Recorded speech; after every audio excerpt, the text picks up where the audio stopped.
నమస్కారం ప్రియా చౌదరి గారు. నమస్తే అమ్మా. సెక్షువల్ లైఫ్ మాత్రమే అక్రమ సంబంధాలకి దారితీస్తుందా? అది కేవలము పిన్ పాయింట్. హ్మ్. ఓకే. అదొక్కటే కాదు. నేను నీకు ఒకటి స్పష్టంగా చెప్తాను ఏంటంటే, హ్మ్. ఒక మనిషికి ఎన్నో అవసరాలు ఉంటాయి. హ్మ్. అవసరాలు ఏ అవసరం అది? శారీరక అవసరం ఉంటే శారీరక అవసరం 5 నిమిషాలు. హ్మ్. దానికి మించినవి ఉంటాయి. మోరల్ సపోర్ట్ తీసుకో, ఆర్థికపరమైనటువంటి అవసరాలు తీసుకో, ఎన్నో తీగలు ఉంటాయి. ఎన్నో it is just like a spider web. అర్థమైందా? సాలె గూడు అక్రమ సంబంధం అనేది హ్మ్. అని మీరు అనవచ్చు. దాంట్లో ఒకసారి పోతే దాని దాని నుంచి బయటికి రావడం అనేది చాలా కష్టం. ఎందుకు అంటే అది కేవలము మీరన్నట్టు శారీరక సంబంధం ఒక్కటే కాదు నాగరాజు. దాని చుట్టూ ఎమోషనల్ డ్రామాలు బోల్డ్ నడుస్తాయి. హ్మ్. భయంకరమైన ఎమోషనల్ డ్రామాలు నడుస్తాయి. ఆ ఎమోషనల్ డ్రామాలు ఆర్థిక పరమైనటువంటి అంశాలతో కూడుకున్నవి అవుతాయి.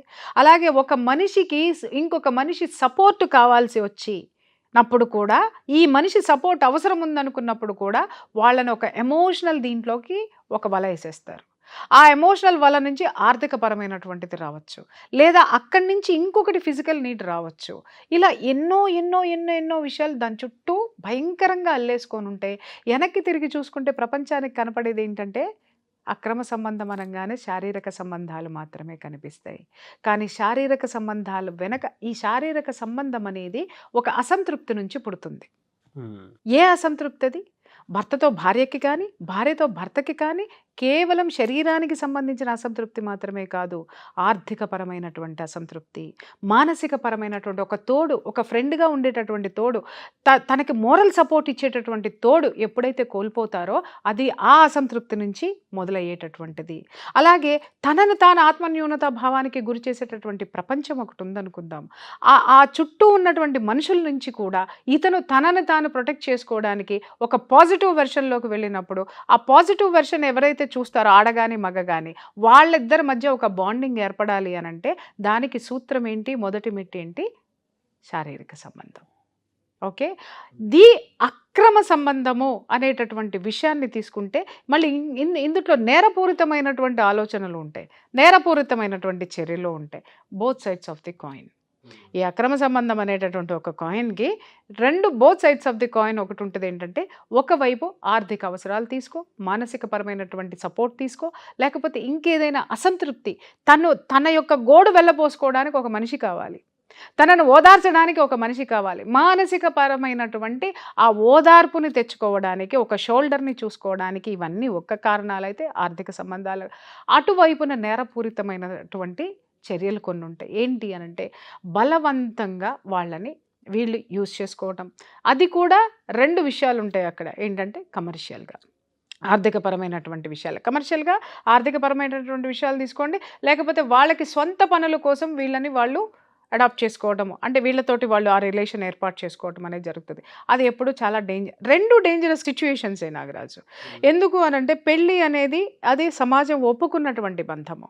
ఇది ఇల్లీగల్ అక్రమ సంబంధం అనేటటువంటిది నేను ఎప్పుడు కూడా ఒక మాట చెప్తూ ఉంటాను నీకు, నువ్వు ఏదన్నా చేయవయ్యా, ప్రకృతి పక్కవాడికి ఇబ్బంది కలగకుండా ఏమైనా చేసుకో అంట.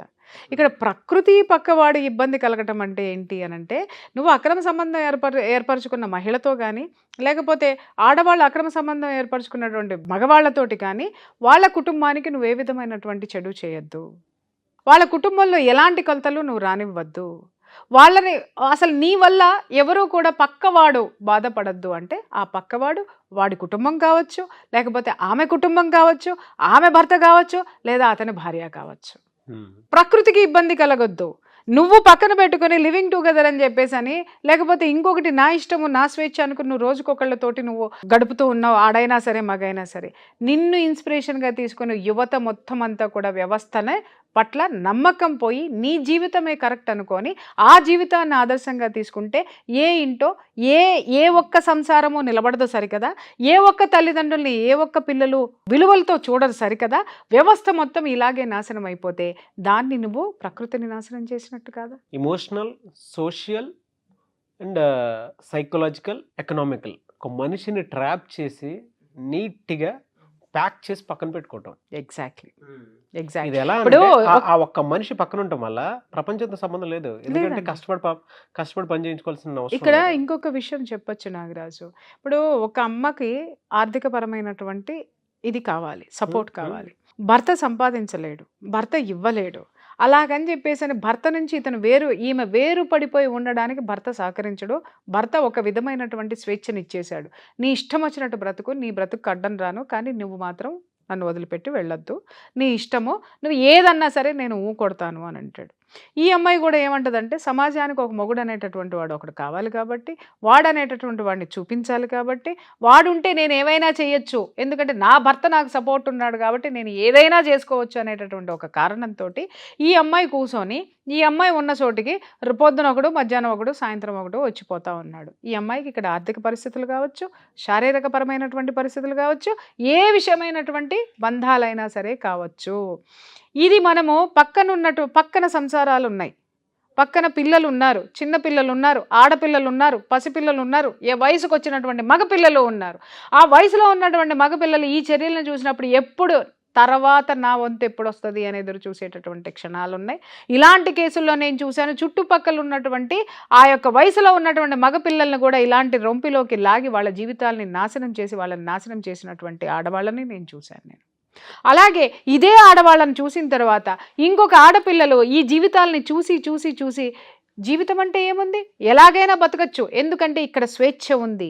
ఆ స్వేచ్ఛని చూసి అట్రాక్ట్ అయ్యేటటువంటి క్షణాలు చాలా ఉన్నాయి.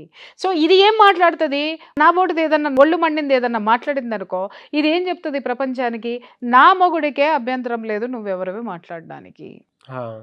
సుప్రీంకోర్టు నాకు ఇచ్చింది, నా ఇష్టం, నేను ఎవరితోటైనా తిరుగుతాను, నేనేమైనా చేస్తాను, నేనేమైనా చెందుతాను. ఒరే నాయన ఇదేంట్రా బాబు అని పక్కన వాళ్ళని ఏమన్నా అడిగితే, ఏమండి ఆవిడ ఇంట్లో తలుపులు మూసుకొని చేసేదానికి మేమెవరం దానికి అభ్యంతరం చెప్పడానికి కష్టమండి అని మాట్లాడతారు. ఎందుకంటే ఎవరికి వాళ్ళు ఆ ప్లేస్ నాకు ఎప్పుడు వస్తుందా, ఆ ఛాన్స్ నాకు ఎప్పుడు వస్తుందా అని ఎదురు చూసేవాళ్ళు అనుకుందామా, లేకపోతే సమాజం పట్ల బాధ్యతారాహిత్యమైనటువంటి మనుషులు అనుకుందామా, లేదా అక్రమ సంబంధము, ఈవిడ అక్రమ సంబంధం అనదు, వచ్చిపోయేవాడు కూడా అక్రమ సంబంధం అనడు, చూసేవాడు కూడా అక్రమ సంబంధం అనడు. ఎందుకంటే ఆవిడ జీవితం ఆవిడ అంటారు. సఫరర్స్ ఎవరు, వయసు వచ్చినటువంటి మగపిల్లలు ఉన్నటువంటి తల్లిదండ్రులు, అలాగే ఆడపిల్లలు పెరుగుతున్నటువంటి తల్లిదండ్రులు, వీళ్ళు సఫరర్స్. మళ్ళీ ఇంకొక విషయం వీళ్ళకి మొత్తము ఆ చుట్టుపక్కల ఉన్నటువంటి సమాజంలో ఆ ఏజ్లో ఉన్న వాళ్ళందరూ వీళ్ళకి సపోర్ట్ పలుకుతారు. అదేంటో నాకు అర్థం కాదు. ఎందుకు అని అంటారేమో, వాళ్ళ జీవితంలో ఉన్న అసంతృప్తులు అన్నీ ఏవైతే ఉన్నాయో వీళ్ళు ఫుల్ఫిల్ చేస్తూ ఉంటారనమాట. ఇది తప్పు కాదు అనేటటువంటి దాన్ని ప్రూవ్ చేసేసి సమాజాన్ని భ్రష్టు పట్టించి అవతల పారేస్తారు. ఇది ఒక విధమైనటువంటి క్యారెక్టర్, రైట్. ఇంకొక క్యారెక్టర్ ఉంటుంది, దానికి ఏంటి అని అంటే దాని ఆర్థిక అవసరాలు తీరాలి. ఒక మగాడు ఆడెవడైనా సరే ఆ 16 ఏళ్ల నుంచి 60 ఏళ్ల లోపు, 60 ఏళ్ళు దాటచ్చు, 70 ఏళ్ళు దాటచ్చు, 100 ఏళ్ళు దాటచ్చు, దీనికి భ్రష్టు పట్టించేసుకున్న జీవితానికి ఒకడు తోడు పెట్టుకుంటే వాడి వల్ల ఆర్థికపరమైనటువంటి లావాదేవీలు కానీ, లేకపోతే వాడిని అడ్డం పెట్టుకొని అది బ్రతికేసేసి దాని చుట్టూ ఒక ఫెన్సింగ్ని ఏర్పాటు చేసుకుని వాడి కాపురాన్ని, వాడి పిల్లల్ని, వాడి దీన్ని మొత్తం భ్రష్టు పట్టించేసి ఒక కుటుంబాన్ని రోడ్డు మీదకి లాగేసి వాడి బిడ్డలకి కనీసం వాడి చేత కూడు కూడా పెట్టించినటువంటి క్యారెక్టర్స్ పోళ్ళని ఉన్నాయి. వీటిల్ని అక్రమ సంబంధాలు అంటారు. నాకు విచ్చలవిడితనానికి ఒక సపోర్ట్ సిస్టమ్ కావాలంతే. అంతే. ఈ సపోర్ట్ ఎవరు వస్తారు, మళ్ళీ నేను ఇందాక చెప్పాను చూసారు, ఈ క్యారెక్టర్లన్నీ యాడ్ అవుతాయి అన్నమాట. ఇందాక నేను చెప్పిన క్యారెక్టర్స్ అన్ని ఇవన్నీ ఒక గ్రూపు. ఆ గ్రూపు ఎంత బలంగా ఉంటుంది అనంటే అవి ఫీల్ అవుతాయి, మేము చాలా బలంగా ఉన్నామని ఫీల్ అవుతాయి. ఒక్కటి గుర్తుపెట్టుకోండి, ఎప్పుడైతే నేను రెండే చెప్పా, ప్రకృతికి పక్కవాడికి ఇబ్బంది కలగకుండా నువ్వు ఏమన్నా చెయ్యి, గెలుపు నీదే. ఎప్పుడైతే ఈ ఇబ్బంది మొదలవుతుందో, 1 1+1 1+1+1+1+1 యాడ్ చేసుకుంటూ పోతే ఇక్కడ నువ్వు ముగ్గురే మిగులుతారేమో, నలుగురే మిగులుతారేమో, యువతల 100 మంది సిద్ధంగా ఉంటారు మీకు. ఎందుకంటే అంత సఫరర్స్ ఉంటారు మీ చుట్టూ. ఇవాళ ఏమీ చేయలేదు ఎందుకంటే వాడు ఒకడే కాబట్టి, రేపొద్దున నీ చర్య వల్ల ఇంకొకటి వీడికి ఒకటి యాడ్ అవుతాడు, వీడికి ఇంకొకటి యాడ్ అవుతాడు, వాడికి ఇంకొకటి యాడ్ అవుతాడు. గడిచే కొద్దీ అవతల బలం పెరుగుతుంది, నువ్వు తగ్గుతావు. అది ఒక్కసారి ఫోర్స్లోకి వచ్చినప్పుడు నీ జీవితం డేంజర్లోకి వెళ్తుంది. ఇక్కడ ఎమోషనల్ డ్రామాస్ నడుస్తాయి నాగరాజు. ఆర్థికపరమైనటువంటి అంశాలు తీసుకోండి, మోరల్గా తీసుకోండి. ఎందుకు అనంటే ఎవడైనా ఒంటరిగా ఉన్న మగాడు కనిపించాడంటే లటక్కని పట్టుకుంటారు. ఒంటరిగా ఉన్న ఆడవాళ్ళ జోలికి వచ్చే మగవాళ్ళ గురించి చెప్తా. వీళ్ళు ఏం మాట్లాడతారు అనంటే, నా భార్య నాకు అస్సలు సహకరించదు మొదలెట్టేసి వీడి మీద వీడికి సింపతి తెచ్చేసుకుంటారు అవతల ఆడదాని పట్ల. అయ్యో! ఎందుకంటే అవతల కనిపిస్తూ ఉంటుంది. అది నాలాంటిదనుకో నోరేసుకొని అరుస్తూ ఉంటుంది, సమాజం మీద అరిచేస్తూ ఉంటుంది, ఇంట్లో అరిచేస్తూ ఉంటుంది. కారణం ఏంటంటే ఒక డిసిప్లిన్‌తో ఉండాలని అరుస్తది గానీ, దానికే నోటిదోల కాదు అరవటం. ప్రపంచానికి ఏం చూపిస్తాడు అనంటే, ఈ నోటి ద్వారా ఏదైతే ఉందో ఆ నోరు పెట్టుకొని అరిచేటటువంటి దాన్ని వీడి తప్పేంటనేది ఎవడికి చెప్పడు. ఎందుకు అరిచిందో చెప్పడు. అరుస్తూనే ఉంటదనే దాన్ని మాత్రమే ప్రచారం చేస్తాడు. నంబర్ 1. రెండోది ఏం చేస్తాడు అనంటే, నేను అనేటటువంటి పదార్థము అనే దాని చుట్టూ ఒక సింపతి వెబ్‌ని గూడుని అల్లేస్తాడనమాట. డెవలప్ చేసేస్తాడు. భయంకరంగా డెవలప్ చేస్తాడు. వీళ్ళేం చేస్తారు, ఈ పిచ్చముండలు ఏం చేస్తారంటే, అయ్యో! వీడు ఇంత ఇదైపోతున్నాడా పాపం, అసలు ఆళ్ళ ఆవిడ దేకనే దేకదంటండి. అసలు ఒక్కసారి కూడా ఫోన్ చేయదండి పొద్దున్నుంచి. చూసావారా, నీతో ఇంతసేపు నేను కూర్చొనున్నాను, నా కోసం ఒక్కసారన్నా ఫోన్ చేసిందా అనంగానే దీనికి ఒక జాలి ఏర్పడి, అయ్యో ఈడు ప్రపంచంలో ఒక్కడే అయిపోతున్నాడే అనుకొని ఈ అప్ప ఏం చేస్తుంది, ఇది ఈ అమ్మాయికి వాడికి సంబంధం ఏముండదు. బాగున్నారా అండి, టిఫిన్ చేశారా, జాలి. మళ్ళీ మధ్యాహ్నం ఒక ఫోను, భోజనం చేశారా. మళ్ళీ సాయంత్రం ఒక ఫోను, భోజనం చేస్తారా. ఇలా మొదలైనటువంటి ప్రేమ కాల్స్ చాటింగ్లోకి వెళ్ళి, ఆ చాటింగ్ కాస్త బూత్ చాటింగుల్లోకి వెళ్ళి, ఆ బూత్ చాటింగులు కాస్త స్వయంగా ఎక్స్పీరియన్స్లోకి వెళ్ళిపోయి, ఆ ఎక్స్పీరియన్స్ నుంచి కపురాలు కూల్చేసుకుని రోడ్డు మీద పడిపోవటం. లేదా ఎవడో ఒకటి బలి, అటు ఇల్లాలన్నా బలవ్వాలి, లేదా వచ్చిన అమ్మాయి అన్నా బలవ్వాలి. దీనివల్ల ఎవరికి లాభం నాగరాజు? ఎవరికి లాభం? ఎవరికి చెప్పమంటావా? ఈ దేనికోసమైతే స్వార్థంతో ఇక్కడ ఏ పిన్ పాయింట్ అన్నాను చూసావా నేను, ఏ ఇత్తనం అయితే వేస్తాడో వాళ్ళు లాభపరులు. ఎన్ని రోజులండి ఇలా? సాగినంత కాలము.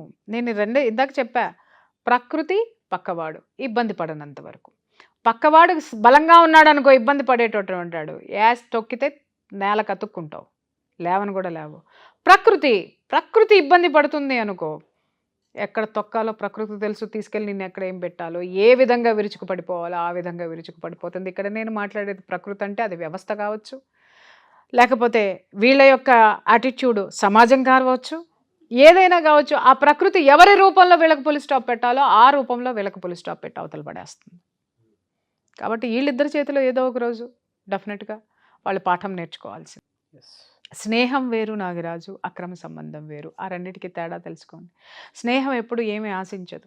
అక్రమ సంబంధాలు మ్యూచువల్ బెనిఫిట్స్ చాలా క్లియర్గా కనిపిస్తాయండి 100%. కానీ ఇందులో బెనిఫిట్స్ కాదు, ఇన్వెస్ట్మెంట్ మాత్రమే కనిపిస్తుంది.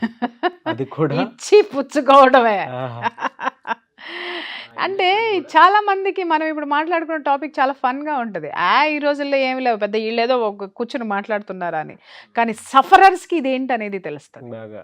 బట్ ఒకటి మాత్రం చెప్పగలుగుతాను, ఇక్కడ పాయింట్ అక్రమ సంబంధాల్లో సెక్స్ అనేది పెద్ద పాయింట్ కాదు, కానీ మిగతా విషయాలు మాత్రం చాలా వ్యాలిడ్ పాయింట్. అది మిగిలిన లాభాలని తెచ్చుకోవడానికి ఇది కేవలం సూత్రం నాగరాజు, ఇది లింక్, ప్రిన్సిపల్, హుక్, ఇది హుక్ మాత్రమే. అది అక్కడ ఆ మనిషి అవతలకు పోకుండా ఉండాలి అని అంటే ఆ బంధాన్ని హుక్ చేసేది ఈ యొక్క 3 అక్షరాలు అనమాట. ఎమోషనల్ గాను, ఎకనామికల్ గాను, సోషల్ గాను, సైకలాజికల్ గాను, కంప్లీట్ చెప్పాలంటే మీ వరల్డ్ మొత్తాన్ని వేరే ఒక చోట ఇన్వెస్ట్ చేసేటివే. మళ్ళీ అందులో నుంచి రిటర్న్ ఎక్స్పెక్ట్ చేయదు, రాదు కూడా. లేదు రిటర్న్ పొందాలనుకునే వాళ్ళు స్కెచ్ చేస్తే పొందేస్తారు. వాళ్ళకి అవతల వాడు పోగొట్టుకున్న వాడికి ఆఖరిలో కానీ అర్థం కాదు, ఇది ఏం జరిగిందిరా, ఇటు చూస్తే పర్వాలేదులే, నా పెళ్ళాన్ని ఎట్టగైనా నోరు మూయించవచ్చు అనుకుంటే అది ఏకు మేకయ్యింది, పెళ్ళాం దొబ్బింది, పెళ్ళాం 4 బాధింది, లేదా ఉన్నవన్నీ ఊడ్చుకుని పోయింది. ఇటు చూస్తేనేమి ఇది, ఒరే నువ్వు కాకపోతే ఇంకొకడు ఉన్నాడరా నాకని ఇది పోయింది. అసలు ఇన్ని సంవత్సరాలు నేను ఇంత కష్టపడి సంపాదించుకున్నటువంటి ఈ పరువును కానీ దీన్ని కానీ చివరికి నేను ఎక్కడ తాకట్టు పెట్టానా అని ఆడ ఆలోచించుకునే లోపు మృత్యువు తలుపు తట్టి దా అని పిలుస్తుంది అన్నమాట. మీరు చెప్తుంటే రక్త కన్నీరు సినిమా గుర్తొస్తుంది నాకంటే. రాఘభూషణం సినిమా కాదు ఇది, ఉపేంద్ర రమ్యకృష్ణ కోసం అని చెప్పేసి ఇంట్లో ఉన్న వైఫ్ ని వదిలేసి రమ్యకృష్ణ కోసం అని చెప్పేసి వెళ్ళిపోతారు, రమ్యకృష్ణ గారి కోసం వెళ్ళిపోతారు మొత్తం సినిమా. చివరికి ఏంటంటే మనోడికి కుష్టు వ్యాధి వచ్చేస్తుంది. అది కుష్టి వచ్చినప్పుడు ఒక్కొక్క అది separate book లో రక్త పెట్టేస్తారు. కన్నీరని నిజంగానే ఒక నాటకం ఉంది. ఓకే. మన నాగభూషణం గారు ఉన్నారు కదా, చనిపోయారు ఆయన, మన ఆర్టిస్ట్ నాగభూషణం విలన్ క్యారెక్టర్స్ వేస్తారు. ఆ రక్త కన్నీరు నాటకంలో ఆ ఉపేంద్ర క్యారెక్టర్ ఆయన వేసేవాడు నాటకంలో. ఆయనకు ఒక పేరు కూడా ఉంది, రక్త కన్నీరు నాగభూషణం అని. చివరికి కుష్టు వ్యాధి వచ్చేసి ఎవ్వరు చూడరు, చివరికి భార్య కూడా కొట్టేసి వెళ్ళిపోతుంది. వాడు సాధించింది ఏంటి, చివరికి వ్యామోహంలో కొట్టుకుని పోయి కుష్టు వ్యాధిని సాధించాడు, దిక్కులేని చావుని పొందాడు. ఈ రెండే పొందుతారు నిజంగా, ఆడైనా మగైనా చెప్తున్నానండి. ఏదో కాకపోతే అక్కడ మగవాడిని, ఆ రోజుల్లో మగవాళ్ళ మేల్ డామినేషన్ ఉంది కాబట్టి చూపిస్తున్నారు. ఇవాళ ఫీమేల్ కూడా మేమేం తక్కువ అని ముందుకెళ్తున్నారు కాబట్టి చివరికి అందరి బతుకులు ఆ రక్త కన్నీరు నాగభూషణమే. అంతే. ఇలాంటి వ్యవహారాలన్నీ కూడా. ఎండింగ్ అదిరిపోయింది. ఎనీవేస్ థ్యాంక్ యూ అండి, thank you so much Priya Chakravarthy గారు. Thank you.